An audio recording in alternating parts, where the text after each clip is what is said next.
Hello students, आज हम lesson ले रहे हैं सॉलिड स्टेट और उसमें जो टॉपिक ले रहे हैं उसका नाम है पॉइंट डिफेक्ट। तो बच्चों, डिफेक्ट कमी, दोष, तो ये क्या है? पॉइंट वर्ड दिया है। एक्चुअल में क्या है, लैटिस में जो केटायन और एनायन यानी धन आयन और ऋण आयन के जो पॉइंट्स होते हैं, अरेंजमेंट होता है, वो फिक्स्ड होता है।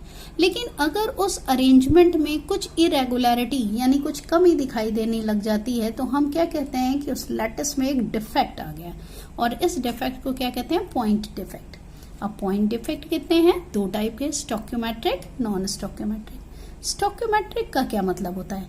अगर हम कोई कंपाउंड का केमिकल फॉर्मूला देखें तो उसमें जितने कैटायन है और जितने एनायन है, और रियल में जो लैटिस होता है उसमें भी कैटायन और एनायंस के नंबर सेम रहते हैं, तो हम क्या कहते हैं कि इसमें जो डिफेक्ट है वो स्टोक्योमेट्रिक डिफेक्ट है।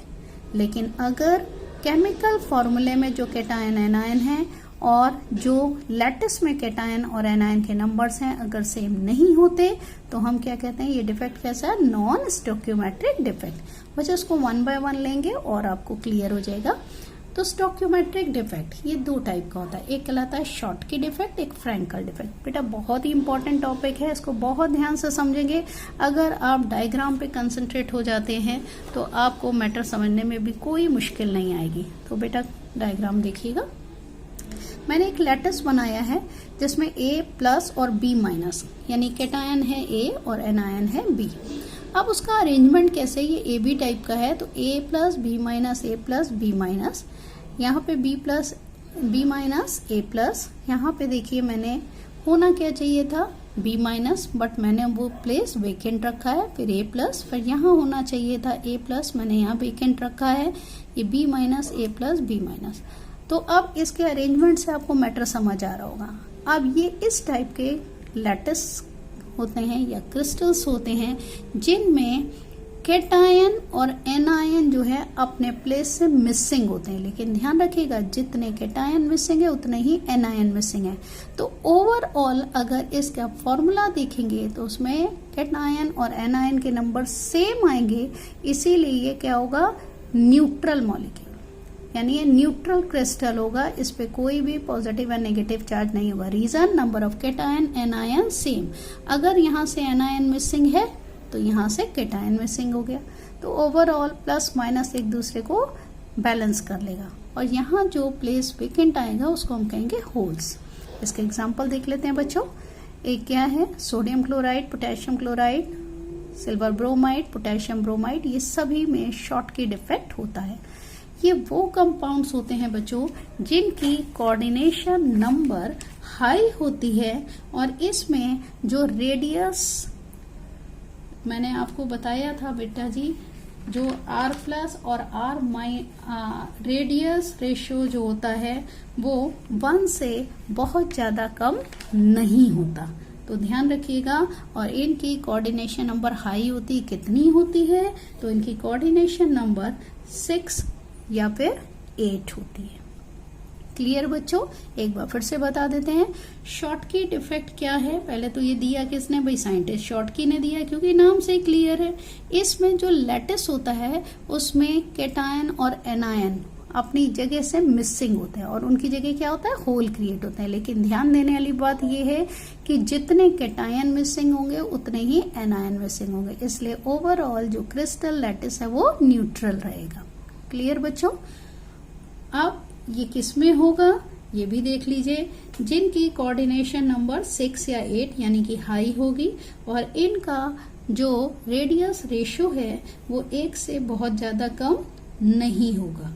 तो कौन कौन से एग्जाम्पल है बच्चों? Sodium chloride, potassium chloride, silver bromide, potassium bromide वगैरह। अब बात करते हैं फ्रैंकल डिफेक्ट। इसका एक और नाम है बच्चों डिसलोकेशन डिफेक्ट। फ्रैंकल नाम से ही क्लियर है कि साइंटिस्ट कौन से होंगे जिन्होंने दिया होगा। Frankel dislocation defect. डिसलोकेशन का मतलब यह कोई अपनी लोकेशन से हट गया है। तो बच्चों अगेन इसमें क्या है कि इस क्रिस्टल लैटिस में एक कैटायन अपना प्लेस छोड़ता है और ये जो बीच का स्पेस है जिसे कहते हैं इंटरस्टिशियल स्पेस, इसमें आके बैठ जाता है।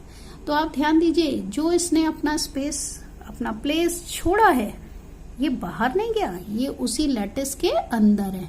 तो ओवरऑल नंबर ऑफ कैटायन और एनायन अगेन सेम है, इसीलिए ये क्रिस्टल लैटिस भी कैसा है, न्यूट्रल। लेकिन इसमें वो कंपाउंड्स में ये होता है जिसमें कोऑर्डिनेशन नंबर लो होती है और जो रेडियस रेशियो है वो 1 से कम होता है। किसमें मिलता है बच्चों, देखिए zinc sulphide, silver chloride, silver bromide, silver iodide में।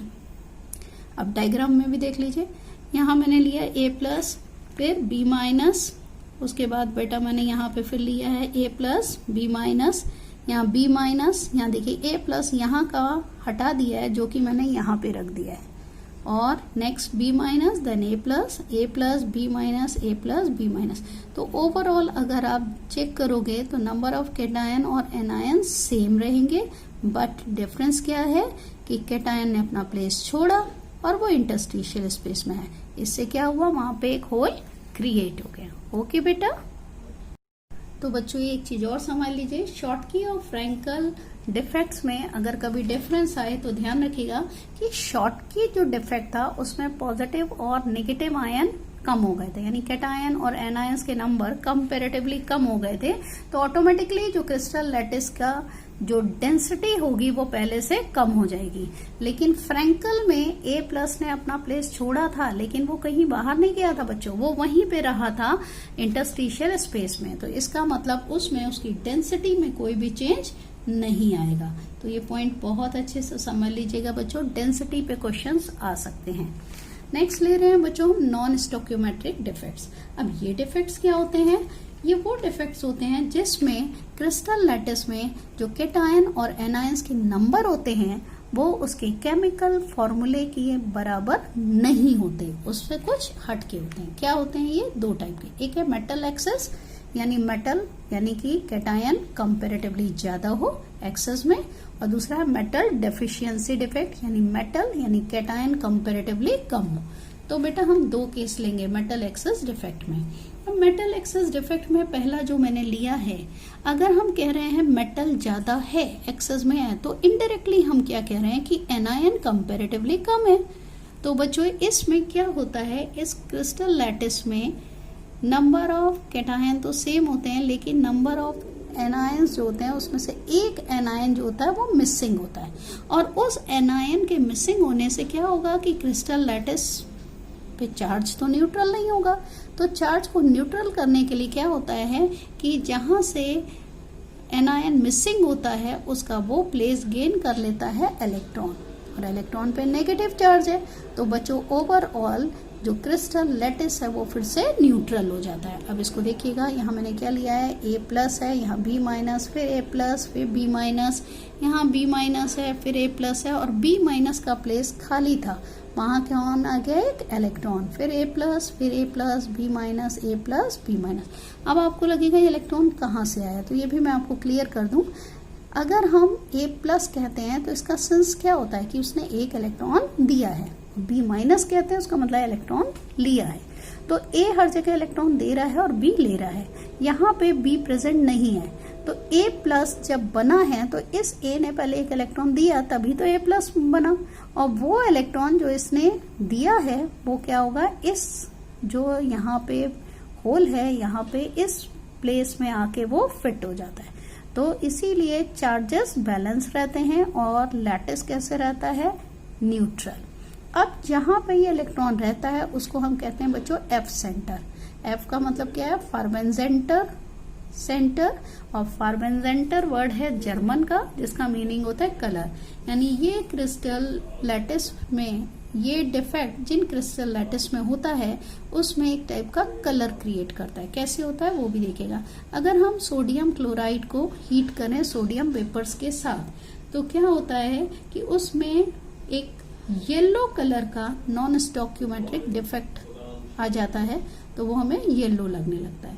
इसी तरह अगर हम पोटेशियम क्लोराइड का एक क्रिस्टल लें और उसको पोटेशियम के वेपर्स के साथ रख दें तो क्या होता है, पोटेशियम क्लोराइड में वॉयलेट कलर का नॉन स्टोक्योमेट्रिक डिफेक्ट आ जाता है। ठीक है बच्चों, इसमें अब सेंटर वाला मोस्ट इंपॉर्टेंट पॉइंट है, बहुत अच्छे से याद करेगा। दूसरी कंडीशन अगर अगेन क्या है, मेटल एक्सेस डिफेक्ट। इसमें क्या है कि मेटल की यानी कि कैटायन की एक्सेस होगी, यानी कंपेरेटिवली वो ज्यादा होंगे, यानी अधिकता होगी। इसमें क्या है, अगर आप इस लैटिस को देखें तो मैंने किसी का भी प्लेस यहाँ से चेंज नहीं किया, हर जगह अल्टरनेट ऑर्डर पे A plus B minus A plus B minus A plus B minus सब वैसे है। लेकिन एक एक्स्ट्रा कैटायन क्या करता है, इंटरस्टिशियल स्पेस में आ जाता है। अब इसके चार्ज को न्यूट्रलाइज करने के लिए एक इलेक्ट्रॉन आता है। अब कौन होगा इलेक्ट्रॉन, जो इस ए ने इलेक्ट्रॉन लूज किया वही इलेक्ट्रॉन यहाँ पे फिट हो जाता है बच्चों। तो अब ए ही क्यों आ रहा है बार बार इंटरस्टिशियल स्पेस में, क्योंकि कैटायन का जो साइज होता है वो छोटा होता है और बच्चों एनायंस का साइज बड़ा होता है, तो एनायन कभी इंटरस्टिशियल स्पेस में फिट नहीं हो सकते। ठीक है बच्चों, अब इसका एग्जांपल लेते हैं जैसे कि जिंक ऑक्साइड। अब आगे चलते हैं हम लोग। अब बात करते हैं मेटल डेफिशिएंसी डिफेक्ट। मेटल की डेफिशिएंसी मीन्स कमी है, मेटल कौन, कैटायन। तो ये वो वाले लैटिस होंगे जिसमें कंपेरेटिवली मेटल कम है। अब आप सोचोगे मेटल कम है तो इट मीन्स इस पर नेगेटिव चार्ज आ जाएगा, तो ऐसा भी नहीं होता। क्यों नहीं होता, क्योंकि अगर आप इस लैटिस का अरेंजमेंट देखें तो देखिएगा A plus B minus A plus B minus, यहाँ बी माइनस यहाँ होना चाहिए था A प्लस, बट नहीं है, यहाँ B minus A plus B minus. आप देखिए क्या हुआ है, इसका जो पॉजिटिव चार्ज है वो न्यूट्रलाइज करने के लिए कोई दूसरा इसके पास का जो A प्लस है वो एक एक्स्ट्रा चार्ज गेन कर लेगा, तो यहाँ पे क्या है A डबल प्लस। तो ओवरऑल पॉजिटिव और नेगेटिव चार्जेस के नंबर सेम रहते हैं, इसलिए अगेन क्रिस्टल कैसा है, न्यूट्रल। अब ये किस में होता है, वो ऐसे कंपाउंड में जिनके पास टेंडेंसी हो कि वो उनके जो कैटायन है वो अपनी वैलेंसी को चेंज कर पाए। तो बच्चों ये क्वालिटी सिर्फ डी ब्लॉक एलिमेंट्स में होती है, इसीलिए ये डी ब्लॉक के ही कंपाउंड्स ऐसे ये डिफेक्ट्स को शो करते हैं। एग्जांपल आप ले सकते हो फेरस ऑक्साइड, फेरस सल्फाइड, निकल ऑक्साइड एक्सेट्रा। एक और ले रहे हैं बच्चों, इसमें मैंने क्या करा है, मेटल डेफिशिएंसी में कैसे दिखाई है कि एनायन के नंबर कंपैरेटिवली ज्यादा हैं, तो इनडायरेक्टली क्या कह रहे हैं, कैटायन कम है। तो इसमें देखिए हर प्लेस पे अल्टरनेट ऑर्डर पे A प्लस बी माइनस मैंने रखा है, लेकिन एक एनायन मैंने इंटरस्टिशियल स्पेस में रख दिया। अब ये जब एक्स्ट्रा नेगेटिव चार्ज होगा तो इसको न्यूट्रलाइज करने के लिए पास वाला कोई एक कैटायन क्या होगा, एक एक्स्ट्रा चार्ज गेन कर लेगा। ठीक है बेटा, तो ओवरऑल अगेन लैटिस कैसा, न्यूट्रल। बट इन रियलिटी ऐसा कोई लैटिस नहीं है। रीजन, मैंने यहाँ पे एनायन को रखा है बच्चों इंटरस्टिशियल स्पेस में, लेकिन मैंने आपको पहले भी बताया था कि इंटरस्टिशियल स्पेस में एनायन नहीं आते। क्यों नहीं आते, क्योंकि इनका जो साइज होता है वो कैटायन से बड़ा होता है। तो बड़ी चीज कभी भी छोटी चीज के बीच में नहीं आ सकती। ओके बेटा, थैंक यू।